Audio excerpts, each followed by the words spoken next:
Sud Radio, l'œil de l'expert. Avec vous sur Sud Radio jusqu'à midi et mon invité aujourd'hui Malika Sorel-Sutter. Bonjour, vous êtes essayiste, ancien membre du Haut Conseil à l'intégration. Vous avez publié de nombreux ouvrages, entre autres Décomposition française qui est paru chez Fayard et également Immigration, intégration, le langage de vérité, également paru chez Fayard en 2011. Votre parole est rare et je suis ravie de vous avoir ce matin. Et je voulais évoquer avec vous tous les renoncements politiques qu'il y a pu y avoir quand on parle de laïcité et en particulier avec tout ce qui s'est passé autour de l'islamo-gauchisme et des dérives dans les universités. Vous m'avez alerté sur un article que vous aviez, une interview en 2013 déjà, dans lequel vous faisiez un état des lieux qui était absolument saisissant. Rien n'a été fait et je voulais qu'on revienne justement sur cette dérive. Oui, alors bonjour à tous, bonjour Valérie. Ce que je voulais dire, c'est que tout cela date depuis très longtemps. Bien sûr. Qu'en réalité, lorsqu'on dit rien n'a été fait, c'est même pire que ça, parce qu'on a accompagné le mouvement. Il y avait déjà, l'article auquel vous faisiez allusion, il y avait déjà en 2004 la conférence des présidents d'université qui avait tiré la sonnette d'alarme, n'en pouvait plus de tout ce qui se passait sur le terrain. On parle de tapis de prière dans les salles de classe, de rupture du jeûne qui était fait pendant les cours. Enfin, il y avait un certain nombre d'alertes qui étaient déjà là. Oui, en 2004, et également tout ce qu'on voit aujourd'hui, dont on parle seulement aujourd'hui, la contestation des enseignants, la contestation du contenu des enseignements, le fait que des élèves contestent que ce soit une femme qui puisse les examiner. C'était déjà une situation extrêmement grave, et ce qui est très important de mentionner, c'est que ce rapport de la conférence des présidents d'université de 2004 faisait état de situations qui avaient cours à l'université, dans l'enseignement supérieur, depuis 10 ans. Donc il faut remonter à 1993, où déjà la situation était compliquée. Alors moi, je vous ai ramené une liste que je vais vous laisser, c'est la liste de tous les ministres de l'enseignement supérieur depuis l'époque. Qu'ont-ils fait ? Et qu'est-ce qu'ils n'ont pas fait aussi? Parce que, en réalité, moi, ce que j'ai observé au Conseil d'intégration, et bien après... Je fais une parenthèse, Conseil d'intégration qui a été dissous et remplacé par l'Observatoire de la laïcité de Jean-Louis Bianco, dont on connaît et dont on a pu voir les orientations et les non-décisions et les compromissions, si on peut aller aussi loin que ça. Oui, ça avait été dénoncé d'ailleurs par des membres de l'Observatoire à l'époque, par des élus qui siégeaient au sein de l'Observatoire. C'est très important que vous en parliez, parce qu'en réalité, le Haut Conseil à l'intégration avait publié un dossier, un rapport officiel, puisque nous travaillons pour l'Élysée et Matignon, sur l'enseignement supérieur. Ce rapport, il a été fait le choix par François Hollande de l'enterrer, et puis de dissoudre le Haut Conseil d'intégration, parce qu'en réalité, le fait de parler des problèmes, de les révéler à l'opinion publique, ça gênait. L'Observatoire de la laïcité a été créé avec Jean-Louis Bianco, et l'une des premières prises de parole, ça a été de dire « il n'y a pas de problème de laïcité ». Et Valérie, pour que vous compreniez bien ce qui se passe, c'est qu'aujourd'hui, Jean-Louis Bianco siège au sein du comité des sages de la laïcité auprès de Jean-Michel Blanquer. Ce même Jean-Michel Blanquer qui vient ensuite à la télé, à la radio, dire « coucou, islamo-gauchisme, il y a des problèmes, etc. » Jean-Louis Bianco, je le répète, siège auprès de M. Blanquer. Donc il y a véritablement un discours en direction de l'opinion publique, et la réalité des choses, et moi déjà à l'époque dans l'article du Figaro, je disais ce que j'attends des médias, c'est qu'ils aillent fouiller, parce que y compris dans la question de l'islamo-gauchisme, moi, ce que j'ai observé en réalité, c'est que c'est une réalité, l'islamo-gauchisme. Comment vous le définissez, vous, l'islamo-gauchisme? C'est-à-dire que ça va au-delà des acceptations d'un certain nombre de comportements, ça va aussi dans les programmes, dans les recherches. C'est quoi? C'est l'entrisme d'une certaine forme d'islamisme, il faut le dire? C'est l'islamisme, également toutes les théories qui viennent déconstruire.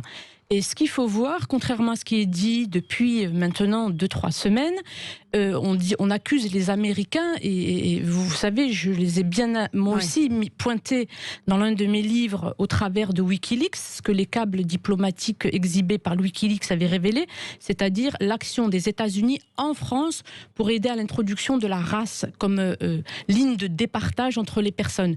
Mais ce qu'il faut voir, c'est qu'en réalité, sur le terrain, il y a cette comment dire, On le sait très bien, dans l'enseignement, ça a toujours été à gauche, depuis très longtemps. Il faut revenir à la limite après la Seconde Guerre mondiale, parce que René Raymond en parlait, c'est-à-dire que les intellectuels de droite avaient été disqualifiés parce qu'il y avait de grands intellectuels qui avaient collaboré avec Pétain, ils avaient expliqué un peu et accompagné Pétain dans son aventure monstrueuse, et donc ils ont été décrédibilisés, et dès après la Seconde Guerre mondiale, les communistes en France, même avec Général de Gaulle, ont investi les secteurs de la culture et de l'éducation. Donc il y a ça. Mais si on s'en tient là, je pense que on ne va pas s'en sortir en termes de résolution et résorption des problèmes. Parce qu'en réalité, c'est pour ça que je vais vous laisser la liste des ministres. Ils se sont tout de même succédés gauche-droite. Donc il y a ceux qui propagent un certain nombre d'idéologies, et je vais vous dire pourquoi ils le font. C'est extrêmement important de comprendre le pourquoi. Et puis ensuite, vous avez tout de même tous les ministres de droite aussi. Pourquoi n'ont-ils rien fait et ne rien faire, Valérie, ce que j'ai observé moi sur le terrain, c'est que ne rien faire, c'est déjà faire quelque chose. Et donc c'est effectivement céder. Donner tout ce qu'il faut, et lorsque vous avez de rares chefs de département qui s'élèvent, comme Samuel Mayol, l'IUT du 93, il a eu des menaces de mort, etc.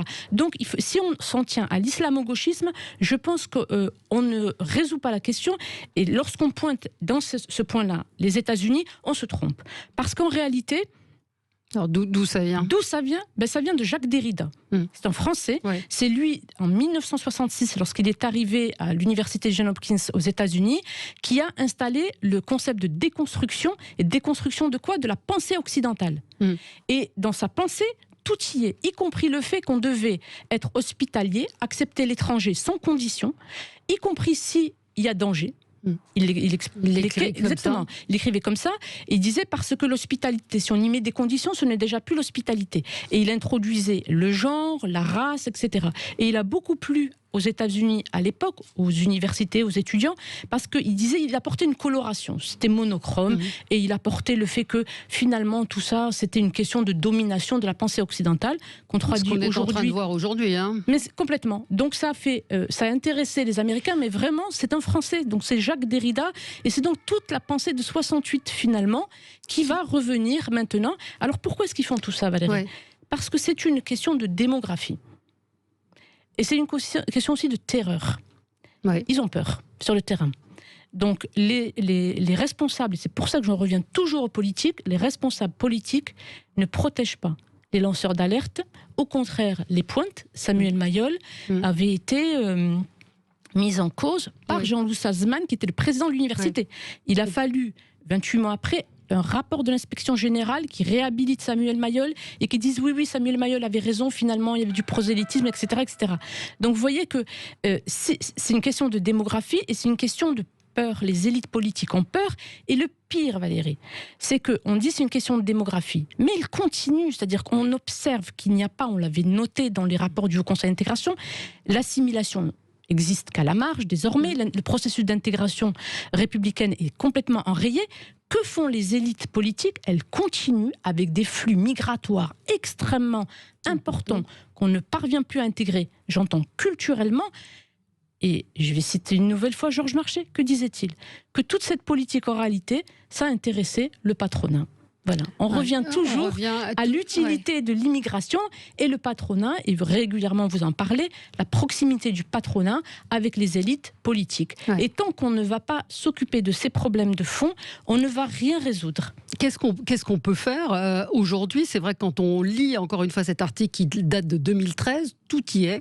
Tout y est, absolument. Dans ce rapport qui a été enterré, que vous avez évoqué, c'est quoi les solutions aujourd'hui ?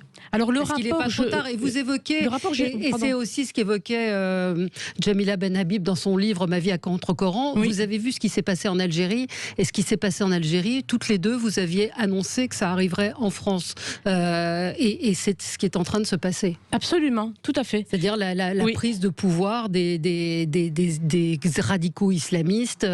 Oui, alors moi, le mot islamiste, je l'utilise jamais, parce que c'est une invention occidentale. Oui, et c'est vrai que j'avais un intervenant l'autre jour gens qui me disaient, ça veut dire quoi islamo-gauchiste? On n'est pas des terroristes, Mais si on le définit différemment, c'est de dire quoi? C'est de laisser. C'est un moyen. C'est un moyen. C'est un moyen parce qu'en réalité, ce qui est en jeu aujourd'hui, c'est la prise de pouvoir. Ouais. Donc c'est un moyen d'arriver à une fin. Et la fin, c'est la déconstruction.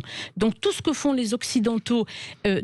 Pourquoi j'insiste sur ça? Parce qu'en réalité, vous avez tout un courant qui passe son temps à dire que la faute, c'est l'immigration. Qui a ouvert la porte? Qui crée ces situations dans les universités? Les rares qui ont tiré la sonnette d'alarme se retrouvent. Moi-même, j'ai été mise à l'écart, Valérie. Donc, quand vous voyez le parcours que j'ai eu, c'est-à-dire que les politiques, et je reviens en politique, les Chinois disent le poisson pourri par la tête. Donc, la solution, elle est politique, c'est-à-dire qu'il faut mettre les politiques face à leurs responsabilités. Si on s'en tient au seul islamo-gauchisme, c'est-à-dire à un moyen qui est d'arriver à la prise de pouvoir, et d'ailleurs regardez la rapidité avec laquelle ça s'est fait. Aujourd'hui, si vous dites, moi je veux faire des travaux sur le racisme des Français de souche, on va vous offrir des crédits, on va vous accueillir. En 2015, l'Académie de Créteil a dû renoncer à faire utiliser mes livres, vous vous rendez compte, pour l'éducation à la défense et à la citoyenneté. Il y a eu une pétition d'un syndicat étudiant, syndicat d'enseignants qui ont, ça a été mis en ligne, et ils étaient contents d'obtenir gain de cause. Mes livres ont été retirés et l'Académie de Créteil ne peut pas utiliser mes livres pour éduquer les enfants à la citoyenneté. Donc, vous voyez où est-ce qu'on en est. Donc, c'est tout un ensemble de personnes. Donc, il faut distinguer ceux qui utilisent et ceux qui rendent possible la chose. Mais comment on fait concrètement aujourd'hui? Je vois sur le site de Opinion Internationale un enseignant qui raconte comment il a été menacé de décapitation. C'est un enseignant qui, quelques jours après l'affaire Samuel Paty, s'est retrouvé à peu près dans la même situation, et il a été lâché par l'école et mis à pied. Donc, qu'est-ce qu'il faut faire? Si ceux qui décident ne soutiennent pas les enseignants, comment on fait? Oui, c'est un grave problème, Valérie. Moi, je l'ai dénoncé, j'ai été écartée, à part un homme politique qui a eu le courage de s'afficher, que je m'affiche à ses côtés. J'ai été reléguée parce qu'il y a des intérêts qui sont trop importants au niveau des relations entre les élites et le monde des affaires. Relisez Pierre Péan avec nos chers émirs, ce qui se passe. Absolument, il y a aussi cet aspect-là. Hein. Absolument, c'est un sujet qui est global. Vous avez aujourd'hui, par exemple, des instituts qui travaillent sur la dette publique et qui, vraiment, c'est extraordinaire, ne mentionne jamais l'immigration. Alors qu'en réalité, ils parlent des financements, de tous les aides, etc. Et ils font l'exploit de ne jamais dire que l'immigration qui est en flux, vraiment, c'est en continu, avec des personnes qui arrivent, qui sont pauvres, qui sont prises en charge, qui ensuite n'arrivent plus à s'intégrer culturellement. Mais là, on parle aussi de deuxième, troisième génération. Quatrième, même, Valérie, avec une dégradation de l'intégration culturelle. Pourquoi? Parce que les politiques, pourquoi les flux migratoires sont importants? Les politiques ont créé des conditions d'impossibilité pour les familles d'accepter le modèle d'intégration à la française, c'est-à-dire l'intégration culturelle. Parce qu'en réalité, le groupe aujourd'hui est tellement important sur le territoire de la France, mais c'est la même chose, y compris en Suède, dans tous les pays de l'Union européenne. Les familles sont sous cette contrainte. Donc vous me dites que faire? La première des choses à faire, mais vraiment, c'est faire ce qu'avait demandé Georges Marchais en 81, il faut arrêter l'immigration. Donc quand vous entendez des politiques qui continuent à vous dire qu'il faut accepter l'immigration en 2018, donc c'est quand même récent, on a introduit, c'était Gérard Collomb, a introduit dans la loi immigration le fait que les mineurs isolés peuvent faire venir leurs frères et sœurs et leurs parents. Vous comprenez pourquoi on a des mineurs isolés tout le temps. Mais ça, j'ai envie de dire, c'est un autre problème aujourd'hui. C'est le même problème. Mais aujourd'hui, comment on solutionne celui qui est effectivement de ces gens qui ne se retrouvent pas dans la France, qui ne se considèrent pas comme français, alors qu'ils sont de la quatrième génération? Oui, bien sûr. Valérie, il y a plusieurs actions à mener de front. Je l'ai toujours dit, il faut commencer par arrêter l'immigration. Georges Marchais le disait, reprenez ses écrits, je les ai cités dans mes livres, c'est-à-dire arrêter l'immigration légale et illégale. C'est la première des choses à faire. Vous avez une baignoire qui fuit, vous faites quoi? Vous fermez le robinet, déjà, avant même de vous préoccuper de quoi que ce soit d'autre. La deuxième chose... La comparaison va choquer, mais... c'est pas grave, j'assume parce que tout de même j'ai été aux affaires. J'étais au sein du Haut Conseil d'intégration, je travaillais travaillé pour Matignon, pour l'Élysée. J'ai accompagné des candidats à l'élection présidentielle. Je connais tous ces sujets. Donc il y a ça. Il y a un deuxième sujet. Il faut absolument faire ce que j'avais dit lorsque j'avais été auditionnée par la mission sur la réforme du Code de la nationalité. Il faut faire un moratoire sur la délivrance de la nationalité française. C'est ça qui constitue la chose la plus importante. Donc quand vous voyez le projet de loi sur le séparatisme, on vous dit il faut qu'on lutte contre les mariages forcés. Mais Valérie, il n'y aura plus de mariages forcés s'il n'y a plus de naturalisation automatique quand vous épousez un Français. Donc il faut protéger ces femmes qui deviennent des maillons faibles de la chaîne. Et puis aujourd'hui, sur ce qui se passe dans les établissements, il faut que les politiques se mettent en conformité ce qu'ils disent et ce qu'ils font. On ne peut pas avoir Blanquer qui parle de laïcité et ensuite, autour de lui, pour réfléchir sur la question de laïcité, avoir des gens qui ça a été dit par des élus qui ne sont même pas laïcs eux-mêmes. Donc il y a ça. Je pense qu'il faut que les électeurs, pas les électeurs, mais les citoyens que nous sommes, ne doivent plus écouter simplement les politiques en disant « Ah, il a bien parlé ». Il faut aller au-delà et les mettre aussi devant leurs responsabilités. Merci Malika Sorel, on aurait bien passé plus de temps avec vous. Donc je rappelle votre livre Décomposition française. On a un auditeur qui dit qu'il vous devriez parler plus souvent et qu'il a lu tous vos livres.